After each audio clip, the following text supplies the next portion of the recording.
नमस्कार दर्शक पवित्र चलतु जाणीन आज दिन सबकि टॉप न्यूज अपडेट देश विदेश आरंभ कर ओडिशार समस्त गुरुत्वपूर्ण खबर जानीपर आज भिडियो न्यूज देखा पूर्व आपण मान अनुरोध आपण मैंने प्रत्येक दिन सकाळू जल्दी उठू शारीरिक व्यायाम करूँ आजक सुस्थ रखु आमको हृदय भल पाते न्यूज लाइक कर चैनल को सब्सक्राइब कर दिंतु चलतु नजर पकेबा आज प्रथम खबर पर आज प्रथम खबर केंद्र गृहमंत्री और जलशक्ति मंत्री को भेटिले मुख्यमंत्री मोहन माझी विकासमूलक कार्यक्रम संपर्क में आलोचना मुख्यमंत्री मोहन चरण माझी बुधवार दिन नुआ दिल्ली गस्त कर समय से केंद्र गृहमंत्री अमित शाह साक्षात कर राज्यर विभिन्न विकासमूलक कार्यक्रम एवं केंद्र राज्य समन्वय संपर्कित विषयगुड़िक शाह आलोचना करपड़ी मुख्यमंत्री श्री माझी एने सामाजिक गणमाध्यम एने सूचना प्रदान कर सूचना मिली। परवर्ती खबर नारी सुरक्षा नहीं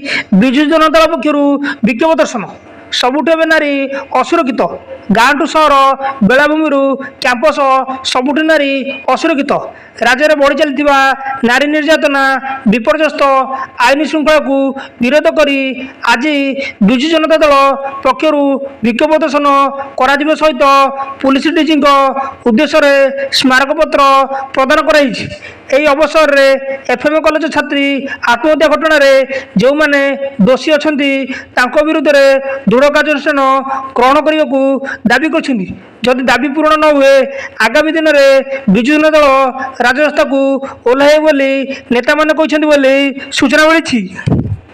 परवर्ती खबर हिमाचल प्रदेश में बादलफटा वर्षा कन्नर कलश यात्रा प्रभावित 413 तीर्थयात्री उद्धार हिमाचल प्रदेश कन्नर जिले में बादलफटा वर्षा जो सृष्टि होता आकस्मिक बन्या कारण कन्नर कलश यात्रा पथ गुरुतर भाव प्रभावित होती। ए घटना दुईटी अस्थायी पोल तांगलिंग नाल एक पोल पानी में भासी जाफल शताधिक तीर्थयात्री दुर्गम अंचल फसी रही Indo Tibetan border police ITBP एक बृहत उद्धार अभियान आरंभ कर जीप लाइन और दौड़ी व्यवहार कर 413 जन तीर्थयात्री को निरापद भाव उद्धार कर कन्नौर रालदंग खड़ निकट में हठात बादलफटा वर्षा जो जातीय राजपथ NH5 रे प्राय 150 मीटर पर्यंत कादुआ पथर माड़ी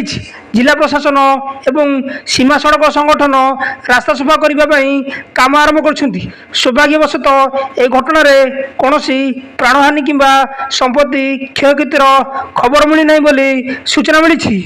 परवर्ती खबर ओडिशा रे ओडिया रे नेम प्लेट बाध्यतामूलक कले सरकार बेखातिर कले दिन को 500 टका फाइन ओडिया रे बाध्यतामूलक कला नाम फलक जेकोसी छोट कि बड़ समस्त दुकान वाणिज्यिक प्रतिष्ठान रे ओडिया रे नेम प्लेट बाध्यतामूलक कले सरकार ओडिया रे नाम फलक न लिखिले देवाक पड़िबो जरिमाना 100 कि 200 नुहे जदि ओडिया रे नाम फलक न लगाइबे ताले दिन को देवाक पड़िबो 500 टका केवल से नुहे सरकार 55 दिन समय सीमा देती आ 55 दिन मध्य नेम प्लेट ओडिया रे लगेबा को निर्देश देती आदि 55 दिन पार करगला ताले 56 दिन पाखक आपण को दिन को 500 टका लेखाए जरिमाना देवा पड़ी बोली सूचना मिली। परवर्ती खबर कर्तव्य भवन 3 उद्घाटन कले पीएम मोदी सरकारी मंत्रालय विभाग को मिल नुआ ठिकना प्रधानमंत्री नरेंद्र मोदी नुआ दिल्ली कर्तव्य पथठारे नवनिर्मित कर्तव्य भवन को उद्घाटन कर दक्षता नवसृजन एवं सहयोग को प्रोत्साहित करने विभिन्न मंत्रालय एवं विभाग गुड़ी को एकाठी कर कर्तव्य भवन को स्थानांतरित कर गृह मंत्रालय वैदेशिक मंत्रालय ग्रामीण विकास मंत्रालय MSA MAI मंत्रालय कार्मिक एवं तालीम विभाग पेट्रोलियम एवं प्राकृतिक गैस मंत्रालय विभाग एवं प्रमुख वैज्ञानिक परामर्शदाता PSM कार्यकाल रही बोली सूचना मिली। परवर्ती खबर खूब शीघ्र लगे महाप्रसाद रेड चार्ट ଆନନ୍ଦ ବଜାର ଶୃଙ୍ଖଳା ବୈଠକ ପରେ ମୁଖ୍ୟ ପ୍ରଶାସକଙ୍କ ସୂଚନା। ଖୁବ୍ ଶୀଘ୍ର ଶ୍ରୀମନ୍ଦିର ଆନନ୍ଦ ବଜାରରେ ଅନ୍ନ ବ୍ୟଞ୍ଜନ ସହ ଶୁଖିଲା ମହାପ୍ରସାଦ ଦର ନିର୍ଦ୍ଧାରଣ ରେଟ୍ ଚାର୍ଟ ଲାଗିବ। ମଙ୍ଗଳବାର ଶ୍ରୀଜଗନ୍ନାଥ ମନ୍ଦିର କାର୍ଯ୍ୟାଳୟରେ ଆନନ୍ଦ ବଜାର ଶୃଙ୍ଖଳା କମିଟି ବୈଠକ ପରେ ଏନେଇ ସୂଚନା ଦେଇଛି ମୁଖ୍ୟ ପ୍ରଶାସକ ଡକ୍ଟର ଅରବିନ୍ଦ ପାଢ଼ୀ। ଶ୍ରୀମନ୍ଦିର ଆନନ୍ଦ ବଜାରରେ ବିଶୃଙ୍ଖଳା ବଢ଼ିଥିବାରୁ ଏହାକୁ ଦୃଷ୍ଟିରେ ରଖି ଏହି ଜରୁରୀ ବୈଠକ ହୋଇଛି। ଡକ୍ଟର ପାଢ଼ୀ ଗଣମାଧ୍ୟମକୁ କହିଥିଲେ, ଆନନ୍ଦ ବଜାରରେ ମହାପ୍ରସାଦ ବିକ୍ରି ବଣ୍ଟନ ବ୍ୟବସ୍ଥାରେ ଆବଶ୍ୟକ ଶୃଙ୍ଖଳା ଶୀଘ୍ର ଆସିବ। ଅବଢ଼ା ଶୁଖିଲା ମହାପ୍ରସାଦର ରେଟ୍ ଚାର୍ଟ ଲାଗିବ। ଶୁଖିଲା ଅନ୍ନ ମହାପ୍ରସାଦ ଭିନ୍ନ ସ୍ଥାନରେ ବିକ୍ରି ହେବ। ଦୀପ ମହାପ୍ରସାଦରେ ଓମ୍ଫେଡ୍ ବ୍ୟବହାର ବାଧ୍ୟତାମୂଳକ ହେବ। ବ୍ୟତିକ୍ରମ କଲେ କାର୍ଯ୍ୟାନୁଷ୍ଠାନ କଡ଼ାକଡ଼ି କରିବାକୁ ବୈଠକରେ ଚେତାବନୀ ଦିଆଯାଇଛି ବୋଲି ସୂଚନା ମିଳିଛି। ପରବର୍ତ୍ତୀ ଖବର, ଶ୍ରୀମନ୍ଦିରରେ କଠୋର ହେବ ଆଇନ, ବଢ଼ିବ ସୁରକ୍ଷା ବ୍ୟବସ୍ଥା। ରାଜ୍ୟ ସରକାରଙ୍କୁ 4 ପ୍ରସ୍ତାବ ଦେଲେ ଶ୍ରୀମନ୍ଦିର ପ୍ରଶାସନ। ଶ୍ରୀମନ୍ଦିରରେ ଭିଡ଼ିଓ ଫଟୋ ଉଠାଇ ଭାଇରାଲ କରିବା ଏବଂ ଶ୍ରୀମନ୍ଦିର ସୁରକ୍ଷା ପ୍ରତି ବିପଦ ସୃଷ୍ଟି କରିବା ଭଳି ଘଟଣାରେ କଡ଼ା କାର୍ଯ୍ୟାନୁଷ୍ଠାନ ବ୍ୟବସ୍ଥା କରିବାକୁ ଅଣ୍ଟା ଭିଡ଼ିଛି ପ୍ରଶାସନ। ବଦଳିବ ଶ୍ରୀମନ୍ଦିର ପୁରୁଣା ଆଇନ, ଆହୁରି କଠୋର ହେବ ନିୟମ। ଶ୍ରୀଜଗନ୍ନାଥ ମନ୍ଦିର ଆଇନ 1955ରେ ସଂଶୋଧନ ପାଇଁ 4 ବିନ୍ଦୁ ଉପରେ ରାଜ୍ୟ ସରକାରଙ୍କୁ ସଂଶୋଧନ ଆଣିବାକୁ ପ୍ରସ୍ତାବ ଦିଆଯାଇଛି। ମଙ୍ଗଳବାର ଶ୍ରୀମନ୍ଦିର ମୁଖ୍ୟ ପ୍ରଶାସକଙ୍କ ଅଧ୍ୟକ୍ଷତାରେ ଏକ ଜରୁରୀ ବୈଠକ ଶ୍ରୀଜଗନ୍ନାଥ ମନ୍ଦିର କାର୍ଯ୍ୟାଳୟରେ ହୋଇଥିଲା। ବୈଠକ ପରେ ମୁଖ୍ୟ ପ୍ରଶାସକ ଡକ୍ଟର ଅରବିନ୍ଦ ପାଢ଼ୀ କହିଥିଲେ, ଶ୍ରୀମନ୍ଦିର ପରିସରରେ ଡ୍ରୋନ୍, ଚଷମା, ମୋବାଇଲ ବ୍ୟବହାର ସହିତ ଭିଡ଼ିଓ ଫଟୋ ଉଠାଇବା ଭଳି ନିଷିଦ୍ଧ ପ୍ରସଙ୍ଗ ଉପରେ ବିସ୍ତୃତ ଭାବେ ଆଲୋଚନା ହୋଇଥିଲା। ବର୍ତ୍ତମାନ ପ୍ରଚଳିତ ନିୟମ ମୁତାବକ ଦୃଷ୍ଟାନ୍ତମୂଳକ କାର୍ଯ୍ୟାନୁଷ୍ଠାନ ହୋଇପାରୁନି। ଶ୍ରୀମନ୍ଦିର ଭିତରେ ଶ୍ରୀଜୀଉଙ୍କ ଭିଡ଼ିଓ ଏବଂ ଫଟୋ ଉଠାଇବାର ଅଧିକାର କାହାରି ନାହିଁ। ଏବେ ବେଢ଼ା ଭିତରେ ଭିଡ଼ିଓ ପ୍ରଭୃତି ଉତ୍ତୋଳନ କଲେ 1000 ଟଙ୍କା ପର୍ଯ୍ୟନ୍ତ ଜୋରିମାନା ବ୍ୟବସ୍ଥା ରହିଛି ବୋଲି ସୂଚନା ମିଳିଛି। ପରବର୍ତ୍ତୀ ଖବର, ଉପମୁଖ୍ୟମନ୍ତ୍ରୀଙ୍କ ବଡ଼ ଘୋଷଣା। ଏଣିକି ସର୍ବସାଧାରଣ ସ୍ଥାନରେ ଖୋଲାଯିବ ବ୍ରେଷ୍ଟ ଫିଡିଂ ସେଣ୍ଟର। ସପିଂ ମଲରେ ଖୋଲିବ ବ୍ରେଷ୍ଟ ଫିଡିଂ ସେଣ୍ଟର। ବ୍ୟବସାୟୀ ଅନୁଷ୍ଠାନକୁ ଉପମୁଖ୍ୟମନ୍ତ୍ରୀ ପ୍ରଭାତୀ ପରିଡ଼ାଙ୍କ ଅନୁରୋଧ। ସରକାରୀ ଅଫିସ ଓ ଅଭିଯୋଗ ଶୁଣାଣି ସ୍ଥାନରେ ବ୍ରେଷ୍ଟ ଫିଡିଂ ସେଣ୍ଟର ଖୋଲିବ। ଆଗକୁ ବସ୍ଷ୍ଟାଣ୍ଡ, ରେଳ ଷ୍ଟେସନ, ପରିବାଟ, ବଜାର ଭଳି ସର୍ବସାଧାରଣ ସ୍ଥାନରେ ମଧ୍ୟ ସେଣ୍ଟର ଖୋଲାଯିବ। ବିଶ୍ୱ ସ୍ତନ୍ୟପାନ ସପ୍ତାହ ଉପଲକ୍ଷେ ମହିଳା ଓ ଶିଶୁ ବିକାଶ ବିଭାଗ ପକ୍ଷରୁ 2ଟି ୱେବସାଇଟ୍ ଲଞ୍ଚ ହୋଇଛି ବୋଲି ସୂଚନା ମିଳିଛି। ପରବର୍ତ୍ତୀ ଖବର, ପରୀକ୍ଷା ପେ ଚର୍ଚ୍ଚା ପାଇଁ ମିଳିଥିବା ଗ୍ରିନିଜ୍ ୱାର୍ଲ୍ଡ ରେକର୍ଡର ସାର୍ଟିଫିକେଟ୍ ପ୍ରଧାନମନ୍ତ୍ରୀଙ୍କୁ ପ୍ରଦାନ କଲେ କେନ୍ଦ୍ରମନ୍ତ୍ରୀ। ପରୀକ୍ଷା ପେ ଚର୍ଚ୍ଚା ପାଇଁ ମିଳିଥିବା ଗ୍ରିନିଜ୍ ୱାର୍ଲ୍ଡ ରେକର୍ଡର ସାର୍ଟିଫିକେଟ୍ ପ୍ରଧାନମନ୍ତ୍ରୀ ନରେନ୍ଦ୍ର ମୋଦିଙ୍କୁ କେନ୍ଦ୍ର ଶିକ୍ଷାମନ୍ତ୍ରୀ ଧର୍ମେନ୍ଦ୍ର ପ୍ରଧାନ ପ୍ରଦାନ କରିଛନ୍ତି। ଏହି ସମୟରେ କେନ୍ଦ୍ର ରେଳ ଏବଂ ସୂଚନା ଓ ପ୍ରସାରଣ ମନ୍ତ୍ରୀ ଅଶ୍ୱିନୀ ବୈଷ୍ଣବ ଏବଂ ରାଷ୍ଟ୍ରମନ୍ତ୍ରୀ ଜିତେନ୍ଦ୍ର ପ୍ରସାଦ ଉପସ୍ଥିତ ଥିଲେ।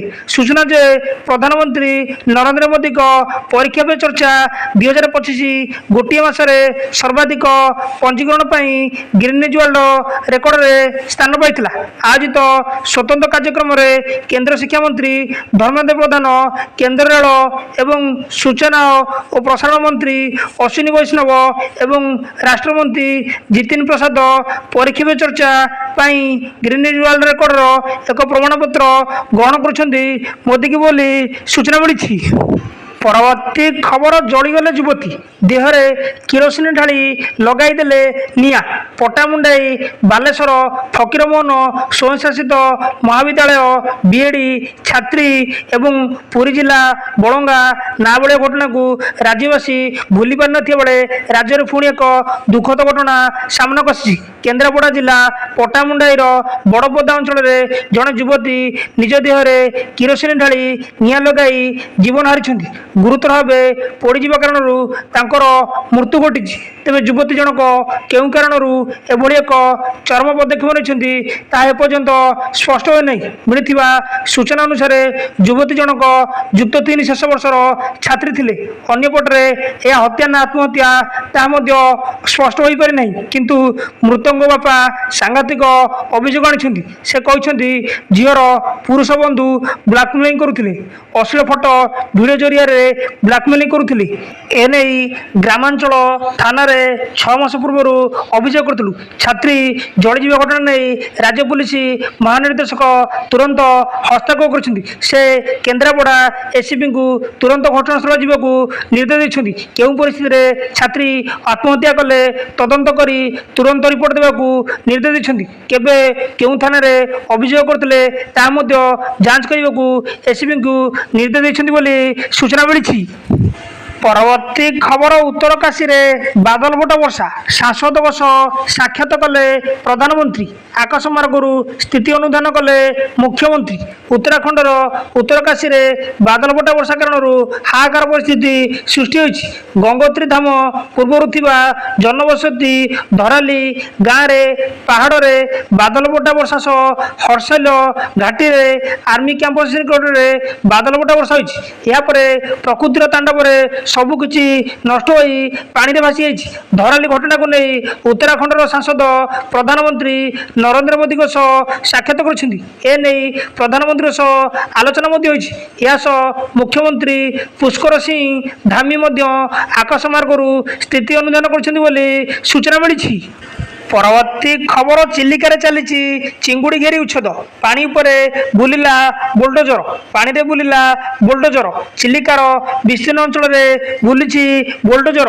ଦୀର୍ଘ ଦିନ ଧରି ଚିଲିକା ଭିତରେ ବେଆଇନ ଘେରି କରି ଚିଙ୍ଗୁଡ଼ି ମାରୁଥିବା ମାଫିଆଙ୍କ ବିରୁଦ୍ଧରେ ବଡ଼ ଅଭିଯାନ ଆରମ୍ଭ ହୋଇଛି। ସ୍ଥାନୀୟ ପ୍ରଶାସନ, ଚିଲିକା ଉନ୍ନୟନ କର୍ତ୍ତୃପକ୍ଷ ପକ୍ଷରୁ ଏହି ଅଭିଯାନ ଚାଲିଛି।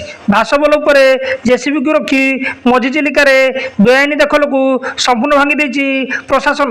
2 ଦିନରେ ପ୍ରାୟ 270 ଏକର ଅଞ୍ଚଳର ବେଆଇନ ଚିଙ୍ଗୁଡ଼ି ଘେରିକୁ ଭାଙ୍ଗି ଦିଆଯାଇଛି।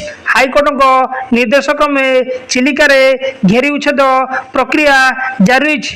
ବାରମ୍ବାର ମତ୍ସ୍ୟଜୀବୀ ଅଭିଯୋଗ କରି ଆସୁଥିବା ବେଳେ ଏବେ ଦୃଢ଼ କାର୍ଯ୍ୟାନୁଷ୍ଠାନ ଗ୍ରହଣ କରାଯାଇଛି।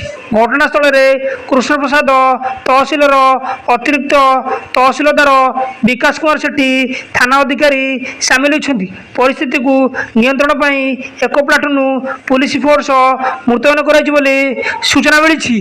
ପରବର୍ତ୍ତୀ ଖବର, ବିପଦରେ ଶ୍ରୀମନ୍ଦିର ସୁରକ୍ଷା, କେତେବେଳେ ଭିତରକୁ ଯାଉଛି ଫୋନ ତ ଆଉ କେତେବେଳେ ଉପରେ ଉଡ଼ୁଛି ଡ୍ରୋନ। ବିପଦରେ ଶ୍ରୀମନ୍ଦିର ସୁରକ୍ଷା, କେତେବେଳେ ଭିତରକୁ ଯାଉଛି ଫୋନ ତ ଆଉ କେତେବେଳେ ଉପରେ ଉଡ଼ୁଛି ଡ୍ରୋନ। ଏବେ ବାରମ୍ବାର ସ୍ପାଇ କ୍ୟାମେରା, ଚଷମା ଦ୍ୱାରା ଭିତର ଚିତ୍ର ଉତ୍ତୋଳନ ମନ୍ଦିର ପ୍ରଶାସନର ବଢ଼େଇ ଚିନ୍ତା। ଏନେଇ ଶ୍ରୀମନ୍ଦିର ଆଇନ 1955ର ଧାରା 30 ଉପଧାରା 6ରୁ 9 ପର୍ଯ୍ୟନ୍ତ ସଂଶୋଧନ କରି କଡ଼ା ପଦକ୍ଷେପ ନେଇ ପ୍ରସ୍ତାବ ପାରିତ ହୋଇଛି। ପ୍ରସ୍ତାବ ଅନୁସାରେ ଶ୍ରୀମନ୍ଦିର ଭିତରେ ଫଟୋ କିମ୍ବା ଭିଡ଼ିଓ ଉତ୍ତୋଳନ ପାଇଁ 3 ବର୍ଷ ସଶ୍ରମ କାରାଦଣ୍ଡ ବା 20,000 ଟଙ୍କାର ବ୍ୟବସ୍ଥା ରହିଛି। ବେଆଇନ ଡ୍ରୋନ୍ ଉଡ଼ାଣ ନେଇ 7 ବର୍ଷ ଜେଲ୍ ଅଥବା 50,000 ଟଙ୍କାର ଫାଇନ ରହିଛି। ଏଭଳି କଡ଼ା ଫାଇନ ବ୍ୟବସ୍ଥା ଗ୍ରହଣ କରିବା ପାଇଁ ମନ୍ଦିର ପ୍ରଶାସନ ପକ୍ଷରୁ ଆଇନ ବିଭାଗକୁ ପ୍ରସ୍ତାବ ଦିଆଯାଇଥିବା ବେଳେ ଏହାକୁ ଆଗାମୀ ଦିନରେ କାର୍ଯ୍ୟକାରୀ କରିବାକୁ ଲକ୍ଷ୍ୟ ରହିଛି। ଏପରିକି ସାମାଜିକ ଗଣମାଧ୍ୟମରେ ମହାପ୍ରଭୁଙ୍କୁ ନେଇ ଧାର୍ମିକ ବିରୋଧୀ ମନ୍ତବ୍ୟ ବା କୌଣସି ଫଟୋ ବା ଭିଡ଼ିଓ ପ୍ରଦର୍ଶନକୁ ନେଇ ମଧ୍ୟ କଡ଼ା ଆଭିମୁଖ୍ୟ ଗ୍ରହଣ କରାଯିବ ବୋଲି ଜଣାପଡ଼ିଛି। ଅନ୍ୟପକ୍ଷରେ ଏପରି ଆଇନ ବ୍ୟବସ୍ଥା ଶ୍ରୀମନ୍ଦିର ସୁରକ୍ଷା ନେଇ ପର୍ଯ୍ୟଟକ ଭକ୍ତମହଲରେ ସଚେତିତ ହେବା ସହ ଭୟ ରହିବ ବୋଲି ପୁରୀ ଏସ୍ପି ମତ ରଖିଛନ୍ତି ବୋଲି ସୂଚନା ମିଳିଛି। ପରବର୍ତ୍ତୀ ଖବର, ରାଷ୍ଟ୍ରପତିଙ୍କ ସହ ରାତ୍ରି ଭୋଜନ କରିବେ ବନିଖାର ସୁରକ୍ଷା ମଲ୍ଲିକ। ରାଷ୍ଟ୍ରପତି ଭବନରୁ ଆସିଲା ଚିଠି। ରାଷ୍ଟ୍ରପତି ଭବନ ଯିବେ ସୁବର୍ଣ୍ଣପୁର ଜିଲ୍ଲା ବନିକା ସହର ୱାର୍ଡ ନମ୍ବର 4ର ମହିଳା ସୁରକ୍ଷା ମଲ୍ଲିକ। ରାଷ୍ଟ୍ରପତି ଭବନରୁ ଆସନ୍ତା 79ତମ ସ୍ୱାଧୀନତା ଦିବସରେ ପହଞ୍ଚିବା ପାଇଁ ନିମନ୍ତ୍ରଣ କରାଯାଇଛି। ଏନେଇ ତାଙ୍କ ପାଖକୁ ରାଷ୍ଟ୍ରପତି ଭବନରୁ ଡାକଘର ଜରିଆରେ ଚିଠି ଆସିଛି। ଏ ଖବର ଜଣାପଡ଼ିବା ପରେ ଅଞ୍ଚଳରେ ଖୁସିର ଲହରୀ ଖେଳି ଯାଇଛି। ସୂଚନାଯୋଗ୍ୟ ଯେ 2 ବର୍ଷ ପୂର୍ବରୁ ସୁରକ୍ଷାଙ୍କ ସ୍ୱାମୀଙ୍କ ନାମରେ ଏକ ଆବାସ ଗୃହ ମଞ୍ଜୁର ହୋଇଥିଲା। ସେ ଘର ନିର୍ମାଣ କାର୍ଯ୍ୟ ଆରମ୍ଭ କରିଥିଲେ। ରାଜ୍ୟରୁ ଏକ ଗୃହ କମିଟି ତାଙ୍କ ଘରକୁ ତଦନ୍ତ ପାଇଁ ପହଞ୍ଚିଥିଲେ। ସେହି ସମୟରେ ସୁରକ୍ଷାଙ୍କ ସ୍ୱାମୀଙ୍କ ସ୍ୱାସ୍ଥ୍ୟାବସ୍ଥା ଠିକ୍ ନଥିଲା। ତାର କିଛି ଦିନ ପରେ ସ୍ୱାମୀଙ୍କ ଦେହାନ୍ତ ହୋଇଥିଲା। ଏଭଳି ଦୁଃଖଦ ଘଟଣା ପରେ ମଧ୍ୟ ସରକାର ପାଖକୁ ପାଇଥିବା ସରକାରୀ ଅନୁଦାନକୁ ଉଚିତ ସମୟ ସୀମା ଭିତରେ ବ୍ୟବହାର କରୁଥିଲେ। ସୁରକ୍ଷା ଚୁଡ଼ି ବ୍ୟବସାୟ କରି ପରିବାର ପ୍ରତିପୋଷଣ କରୁଥିଲେ। ଏ ଘଟଣା ପରେ ରାଜ୍ୟରୁ ଆସିଥିବା ଗୃହ କମିଟି କେନ୍ଦ୍ରକୁ ଜଣାଇଥିଲେ। ତେବେ ରାଷ୍ଟ୍ରପତି ଏ ଘଟଣା ଜାଣିବା ପରେ ସୁରକ୍ଷାଙ୍କୁ ରାଷ୍ଟ୍ରପତି ଆସନ୍ତା ସ୍ୱାଧୀନତା ଦିବସରେ ରାତ୍ରି ଭୋଜନ ପାଇଁ ନିମନ୍ତ୍ରଣ କରିଛନ୍ତି ବୋଲି ସୂଚନା ମିଳିଛି। ପରବର୍ତ୍ତୀ ଖବର ଅଶାନ୍ତ ଉତ୍କଳ ବିଶ୍ୱବିଦ୍ୟାଳୟ 2 ଛାତ୍ର ଗୋଷ୍ଠୀ ମଧ୍ୟରେ ମାରପିଟ। ପୁଣି ଅଶାନ୍ତ ବାଣୀବିହାର। ଉତ୍କଳ ବିଶ୍ୱବିଦ୍ୟାଳୟରେ 2 ଛାତ୍ର ଗୋଷ୍ଠୀ ମଧ୍ୟରେ ସଂଘର୍ଷ ଘଟିଛି। ଉଭୟ ପକ୍ଷରୁ 2 ଜଣ ଆହତ ହୋଇଛନ୍ତି। ଜଣେ ଆହତ ଛାତ୍ରଙ୍କୁ ଏମ୍ସରେ ସ୍ଥାନାନ୍ତର କରାଯାଇଛି। ବିଶ୍ୱବିଦ୍ୟାଳୟ ପରିସରରେ ଥିବା ସେଣ୍ଟ୍ରାଲ କ୍ୟାଣ୍ଟିନ ବାହାରେ 2 ଛାତ୍ର ଗୋଷ୍ଠୀ ମଧ୍ୟରେ ପାଟିତୁଣ୍ଡ ଓ ପରେ ହତାହତି ହୋଇଥିଲେ। ସଂଘର୍ଷ ନେଇ ଉଭୟ ପଟୁ ଥାନାରେ ମାମଲା ରୁଜୁ ହୋଇଛି। ବିଶ୍ୱବିଦ୍ୟାଳୟରେ ଏବେ ବି ଚାପ ଉତ୍ତେଜନା ଲାଗି ରହିଛି। କ୍ୟାମ୍ପସରେ 1 ପ୍ଲାଟୁନ ପୁଲିସ ଫୋର୍ସ ମୁତୟନ ହୋଇଛନ୍ତି। ଉଭୟ ପକ୍ଷରୁ ଶହୀଦନଗର ଥାନାରେ ଅଭିଯୋଗ ମଧ୍ୟ ହୋଇଛି ବୋଲି ସୂଚନା ମିଳିଛି। ପରବର୍ତ୍ତୀ ଖବର ଦୁର୍ନୀତିଗ୍ରସ୍ତ ବନ ଅଧିକାରୀଙ୍କୁ ମୁଖ୍ୟମନ୍ତ୍ରୀଙ୍କ ତାଗିଦ। ଏବେଠୁ ସୁଧୁରି ଯାଅ। ଦୁର୍ନୀତି ବିରୁଦ୍ଧରେ ରାଜ୍ୟ ସରକାର କଠୋର ଅଭିମୁଖ୍ୟ ଗ୍ରହଣ କରୁଛନ୍ତି ଯେ କେହି ବି ହୁଅନ୍ତୁ ନା କାହିଁକି ଛଡ଼ାଯିବ ନାହିଁ। ତେଣୁ ନିଜ ଚିନ୍ତାଧାରାରେ ପରିବର୍ତ୍ତନ କରିନିଅ। ଭଲ କାମ କରି ନାଁ କମାଅ, ସୁନାମ ଅର୍ଜନ କର। ଭଲ କାମ କରୁଥିବା ଅଧିକାରୀଙ୍କୁ ରାଜ୍ୟ ସରକାର ସମ୍ମାନିତ ପୁରସ୍କୃତ କରୁଛନ୍ତି। ମାତ୍ର କିଛି ଜଣଙ୍କ ପାଇଁ ଜଙ୍ଗଲ ବିଭାଗ ଆଜି ବଦନାମ ହେଉଛି। ଆଉ ବଦନାମ କର ନାହିଁ। ଯଦି କେହି ଦୁର୍ନୀତି କରୁଛ ତେବେ ଏବେଠୁ ସୁଧୁରି ଯାଅ। ଜଙ୍ଗଲ, ପରିବେଶ, ଜଳବାୟୁ ବିଭାଗ ଅଧୀନରେ କାର୍ଯ୍ୟରତ ବନ ଅଧିକାରୀମାନଙ୍କୁ ମୁଖ୍ୟମନ୍ତ୍ରୀ ମନୋଜ ମାଝୀ ଏଭଳି ଚେତାବନୀ ଜଣାଇଛନ୍ତି ବୋଲି ସୂଚନା ମିଳିଛି। ପରବର୍ତ୍ତୀ ଖବର ମୁଖ୍ୟମନ୍ତ୍ରୀ ଜନ ଅଭିଯୋଗ ଶୁଣାଣି 1000 ଅନଲାଇନ ପଞ୍ଜୀକରଣ ବୁକିଂ ଶେଷ। ମୁଖ୍ୟମନ୍ତ୍ରୀ ମନୋଜ ମାଝୀ ଆସନ୍ତା 11 ତାରିଖରେ ଜନ ଅଭିଯୋଗ ଶୁଣାଣି କରିବେ। ମୁଖ୍ୟମନ୍ତ୍ରୀଙ୍କୁ ସ୍ୱାକ୍ଷତ ଅଭିଯୋଗ ପାଇଁ ଅନଲାଇନ ସ୍ଲଟ୍ ବୁକିଂ ଆଜି ଶେଷ ହୋଇଛି। ଅନଲାଇନ ପଞ୍ଜୀକରଣ କରିଥିବା ଜନସାଧାରଣ ସେମାନଙ୍କର ପଞ୍ଜୀକୃତ ବ୍ୟକ୍ତି ସ୍ୱୀକାରପତ୍ର ଏବଂ ବ୍ୟକ୍ତିଗତ ପରିଚୟ ପତ୍ର ତଥା ନିଜର ଅଭିଯୋଗ ପତ୍ର ସହ ଦର୍ଶାଇଥିବା ସ୍ଥାନରେ ନିର୍ଦ୍ଧାରିତ ସମୟରେ ଉପସ୍ଥିତ ରହି ନିଜର ଅଭିଯୋଗ ମୁଖ୍ୟମନ୍ତ୍ରୀଙ୍କୁ ଜଣାଇ ପାରିବେ। ଏ ସମ୍ପର୍କରେ ସାଧାରଣ ପ୍ରଶାସନ ଓ ସାଧାରଣ ଅଭିଯୋଗ ବିଭାଗ ତରଫରୁ ସୂଚନା ପ୍ରଦାନ କରାଯାଇଛି ବୋଲି ସୂଚନା ମିଳିଛି। ପରବର୍ତ୍ତୀ ଖବର 1635 ନୂଆ ରାଜସ୍ୱ ଗ୍ରାମର ସମୀକ୍ଷା ପରିବର୍ତ୍ତନ ଜାରି ହେଲା ନିର୍ଦ୍ଦେଶନାମା। ରାଜ୍ୟବାସୀଙ୍କୁ କିଭଳି ହାତ ପାହାନ୍ତରେ ରାଜସ୍ୱ ମିଳିପାରିବ ତାହାକୁ ଦୃଷ୍ଟିରେ ରଖି ରାଜ୍ୟ ସରକାରଙ୍କ ପକ୍ଷରୁ ଖୁବ୍ ଶୀଘ୍ର 1635ଟି ନୂତନ ରାଜସ୍ୱ ଗ୍ରାମର ସୀମା ପରିବର୍ତ୍ତନ କରାଯିବ। ଏ ନୂତନ ରାଜସ୍ୱ ଗ୍ରାମର ସୀମା ଯେଭଳି ପୁରୁଣା ଗ୍ରାମ ସହ ସଂଶ୍ଳିଷ୍ଟ ନ ରହିବ ସେ ନେଇ ରାଜସ୍ୱ ବିଭାଗ ପକ୍ଷରୁ ଏକ ଷ୍ଟାଣ୍ଡାର୍ଡ ଅଫ ପ୍ରୋସିଡ୍ୟୁର ଜାରି କରାଯାଇଛି।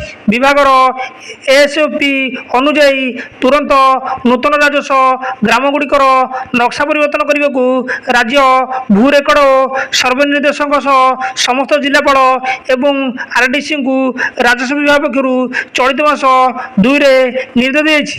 ଏ ସଂକ୍ରାନ୍ତରେ ରାଜସ୍ୱ ବିଭାଗ ଅତିରିକ୍ତ ମୁଖ୍ୟ ଶାସନ ସଚିବ ଦେଓରଞ୍ଜନ କୁମାର ସିଂହ ପ୍ରଦାନ କରିଥିବା ପତ୍ରରେ ଦର୍ଶାଇଛନ୍ତି ଯେ ଦୀର୍ଘଦିନ ଧରି ନୂତନ ରାଜସ୍ୱ ଗ୍ରାମ ଓ ଏହାର ସୀମା ପୁନର୍ନିର୍ଦ୍ଧାରଣ ଲାଗି ଦାବି ଆସିଥିଲା।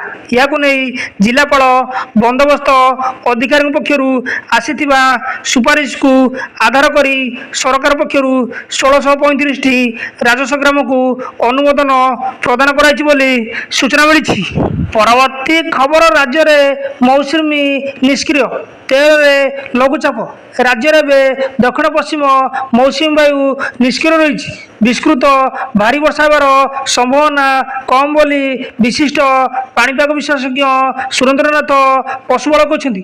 ଆସନ୍ତାକାଲି କେନ୍ଦୁଝର ଓ ମୟୂରଭଞ୍ଜ ଜିଲ୍ଲାରେ ବିଜୁଳି ଘଡ଼ଘଡ଼ି ସହ ପ୍ରବଳ ବର୍ଷା ହେବାର ସମ୍ଭାବନା ରହିଛି। ଏଥିସହ ଉପକୂଳ ସହ ସମଗ୍ର ଓଡ଼ିଶାରେ ଅଳ୍ପ ବହୁତ ବର୍ଷା ହେବ ବୋଲି ଆଞ୍ଚଳିକ ପାଣିପାଗ ବିଜ୍ଞାନ କେନ୍ଦ୍ର ପକ୍ଷରୁ ସୂଚନା ମିଳିଛି। ତେବେ ଆସନ୍ତା 13 ତାରିଖରେ ଓଡ଼ିଶା ସଂଲଗ୍ନ ଉତ୍ତର ପଶ୍ଚିମ ବଙ୍ଗୋପସାଗର କିମ୍ବା ଏହାର କିଛି ଦକ୍ଷିଣରେ ଏକ ଘୂର୍ଣ୍ଣିବଳୟ ସୃଷ୍ଟି ହେବ।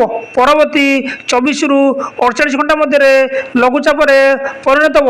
ଏହା ପ୍ରଭାବରେ ରାଜ୍ୟରେ 17 ତାରିଖ ପର୍ଯ୍ୟନ୍ତ ବର୍ଷା ହେବ ବୋଲି ଶ୍ରୀ ପଶୁବଳ କହିଛନ୍ତି ବୋଲି ସୂଚନା ମିଳିଛି।